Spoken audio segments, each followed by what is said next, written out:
What's up, everybody? Welcome to Meet Me in the Basement. This is episode 13. You may have noticed I do not have my co-host Glenn with me.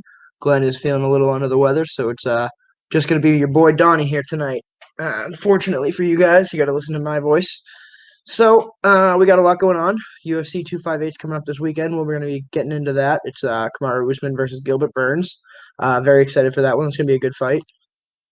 Really good card, actually. There's a few good names on that card. We got Bobby Green versus Jim Miller. We got Kelvin Gastelum versus Ian Heinisch, and also Macy Barber versus Alexa Grasso. Those are just on the main card, so we'll get into it a little bit later. But definitely a good Saturday night this weekend coming up.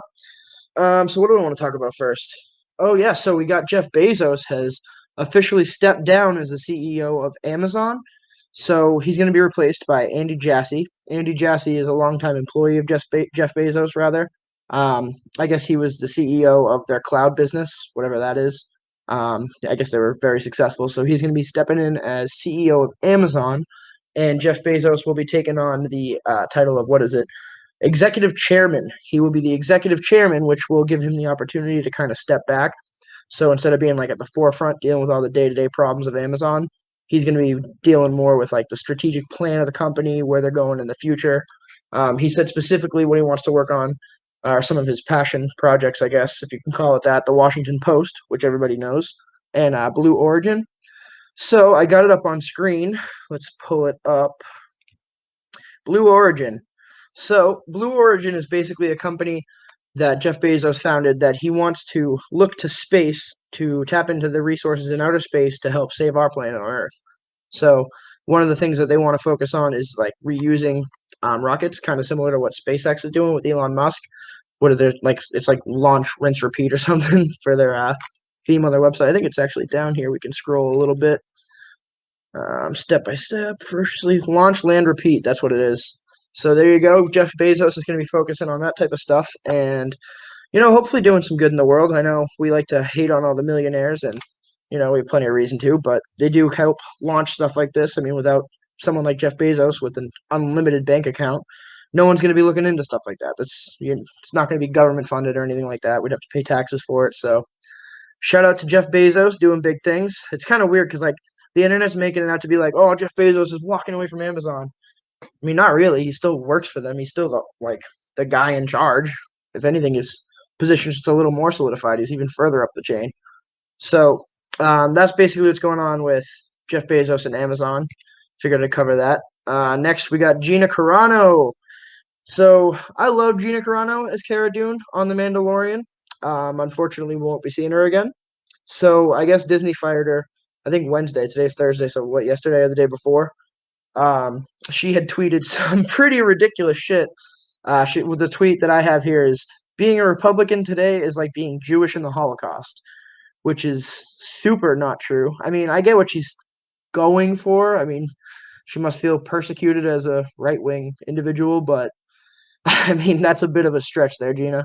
As much as I loved you as Cara Dune and you're the pioneer of women's MMA, I can't really get behind that tweet. So I guess Fire Gina Carano was a hashtag that was trending on Instagram as a response. So the Disney representatives came out and said Gina Carano is no longer an employee of Lucasfilm due to abhorrent tweets. So I don't think they wanted to get too into it, but they're basically like, hey, we don't like that. We don't like that, so she's gone. So Instagram, you got your wish. Gina Carano is no longer going to be on The Mandalorian. Cara Dune, I guess, is no longer a character. And bye-bye, Gina Carano. So sucks to be you. I guess don't put out ridiculous tweets on the internet. I mean, I like kind of feel bad for her because you want to say like freedom of speech, and I mean, like I'm not too opposed to either side. I think they're both kind of wacky. So I mean, I'm not like too. She said some crazy stuff. That's crazy. So I'm trying to like be fair and not be too hard on her, but it's just like that was. What are you thinking? Like honestly, I don't know what she thought would happen from that. I know she was already on thin ice because she's, like I said, pretty right wing and pretty radical about it. So she lets everybody know how she's feeling pretty often. I don't know. I guess my opinion doesn't really matter. She's fired, so it's not like talking about it's going to bring her back. And no, I don't know. It is what it is. It's probably for the best. You don't need people hating on the Mandalorian as a show because of one character. So it's such a successful show. I see why they have to say goodbye. She's not a cause worth dying on the hill for. So, and that's even if they were sympathizing with her at all, which I doubt they are. So, Gina Carano no longer on Mandalorian. So we're gonna move on. Um, for what you guys all came here for is the UFC 258 card. We got it pulled up right here. Kamaru Usman versus Gilbert Burns. Like I said, there's some fights I want to talk about that on that card. Bobby Green versus Jim Miller being the first one. We're gonna go in like order of who's on the card first. So Bobby Green, I'm a huge fan of. I actually just saw today someone asked him if he was still like looking for the title and wanted to be a champion and whatnot. Which way am I gonna pull my hoodie for it to look normal? It's so confusing being on the webcam, which side's left and right. So, anyways, Bobby Green, someone asked him if he was still looking to be a title contender. He was like, dude, fuck no. He's like, I want to buy a couple houses. I want my family to be set. I want to have a good ass time. If you remember me in the UFC, that's cool. If not, whatever. I want to be remembered, but I'm just here to have fun and do what I do. And you know what? That is the most honest thing I've heard from a fighter in his position.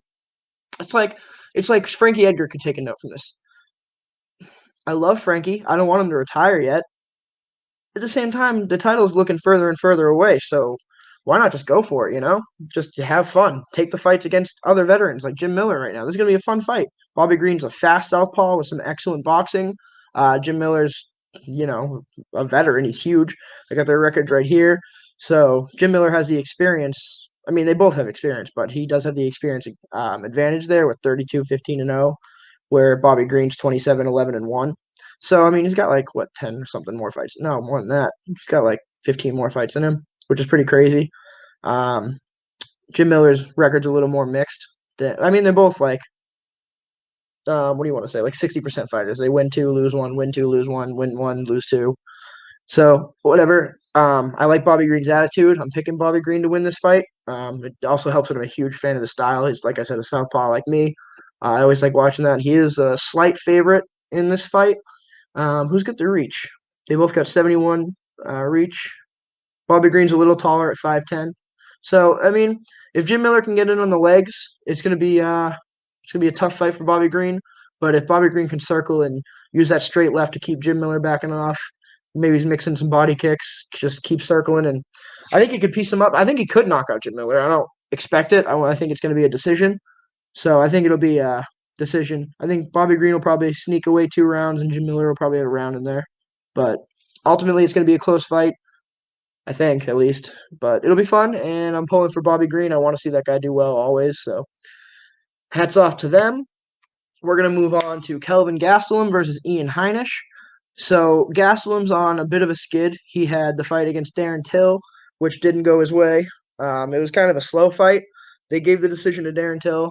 There wasn't a whole lot of action, but it was a good fight. It was one of those like technical striker fights where it's a lot of feints and a lot of footwork and focusing on position before you actually strike. So a lot of people weren't too impressed with the fight, but I was. I liked it. It was fun. Then after that, he went on to fight.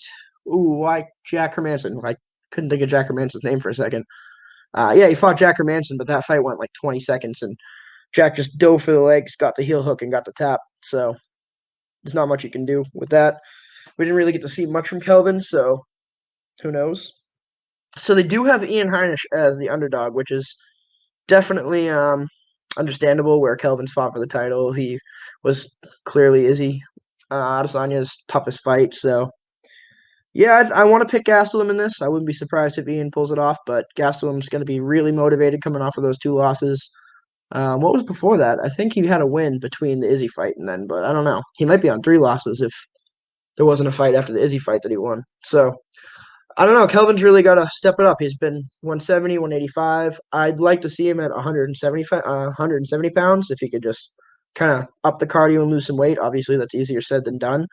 I'm a perfect example of that. So shout out. I want Kelvin Gastelum to win, but another pick'em. This whole card is pick'em fights. So we got Macy Barber versus Alexa Grasso.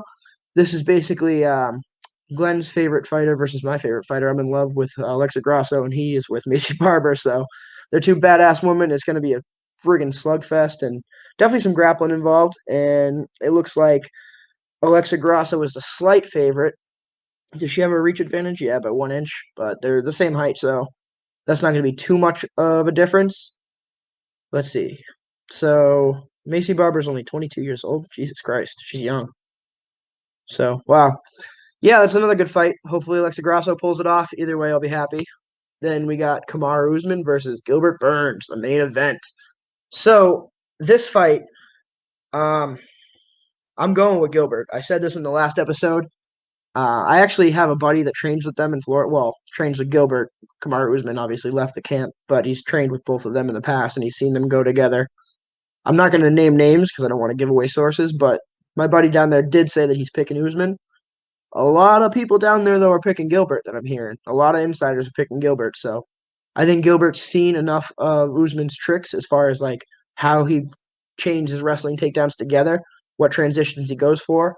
I think that'll give him enough time that he can keep it on the feet. I mean, if Jorge Masvidal can keep it on the feet as much as he did on 6 days' notice, I think Gilbert, who's trained with him for years and sparred with him hundreds of rounds, can keep it on the feet and long enough to land some significant strikes.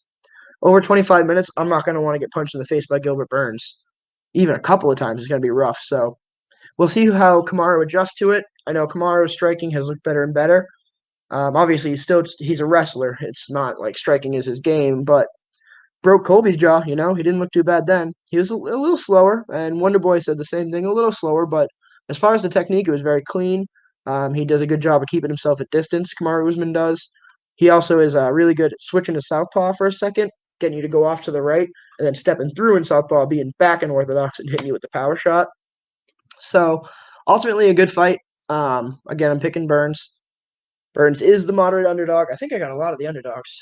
Um, yeah, I usually do. I'm biased towards underdogs if you haven't noticed that yet. So that's why I get a lot of my predictions wrong. So it's a quick episode today. I am just going to remind you guys to like, subscribe, follow, whether you're listening to it on Spotify or YouTube, whatnot. So like and subscribe. It really helps us out. Leave a review, like I said. And we have a big announcement. So in a couple of weeks, you've heard us talk about the band Fangs Out. We're going to be having a couple of their members on to be interviewed. They're going to be talking about their upcoming album this year. So if you haven't already, go check them out on YouTube. My favorite song by them is 86 Death Cult Classic. So look that up, Fangs Out, 86 Death Cult Classic. I can't talk today, Jesus. Good thing it's a short episode. So I've also been trying to get rid of the swearing. I'm trying to tone it down. I know I probably let a couple F-bombs out, but hopefully I can get my language a little under control. But other than that, that's going to wrap it up for today. Thank you guys for joining me. Thank you for being here. Glenn will be back on the next episode. That's why today's is so short. But again, like and subscribe, and we will see you next week. Peace out, everybody.